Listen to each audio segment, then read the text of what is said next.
ஆன்மீக நண்பர்கள் அனைவருக்கும் அன்பு கலந்த வணக்கங்கள்.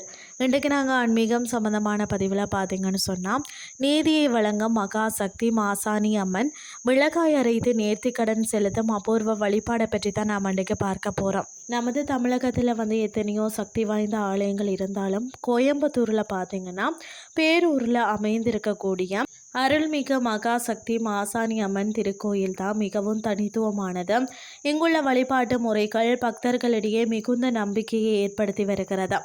வாழ்க்கையில் பண விஷயத்தில் ஏமாற்றப்பட்டவர்கள், நியாயமாக கிடைக்க வேண்டிய கடன் தொகை கிடைக்காமல் தவிப்பவர்கள் மற்றும் நீண்ட நாள் தீராத வழக்குகளை சிக்கி தவிப்பவர்கள் இந்த அம்மனை நாடி வருகிறார்களாம். அம்மா எனக்கு நியாயம் கிடைக்க செய்ய என்று சொல்லி மனமுருகி வேண்டினாலே அன்னை மாசாணி நிச்சயம் வழிகாட்டுவாள் என்பது அசைக்க முடியாத நம்பிக்கை. அது மட்டும் இல்லாமல் இந்த கோயிலின் மிக முக்கிய சிறப்பம்சம் என்னன்னு சொல்லி பார்த்தீங்கன்னா, மிளகாய் அரைத்து தடவும் வழிபாடாகும். தங்களது வேண்டுதல்கள் நிறைவேறியதும் அல்லது நீதி வேண்டி முறையிடும் போதும் பக்தர்கள் நேர்த்திக்கடனாக சிலைகளை வைக்கிறார்கள்.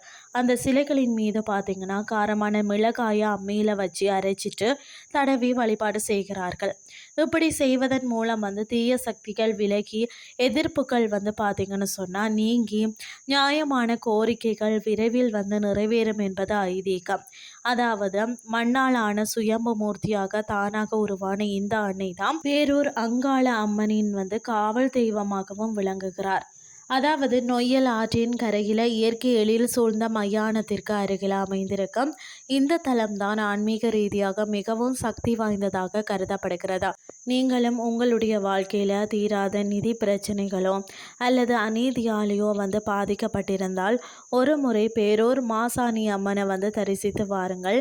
அன்னை உங்களை கைவிட மாட்டார். இன்றைய ஆன்மீகம் சார்ந்த பதிவு உங்களுக்கு பிரயோசனமாக அமைஞ்சிருக்கும்னு சொல்லி நானும் நம்புகிறேன். இதே மாதிரி மற்றொரு ஆன்மீகம் சார்ந்த பதிவோடு உங்களை சந்திக்கிறேன். நன்றி.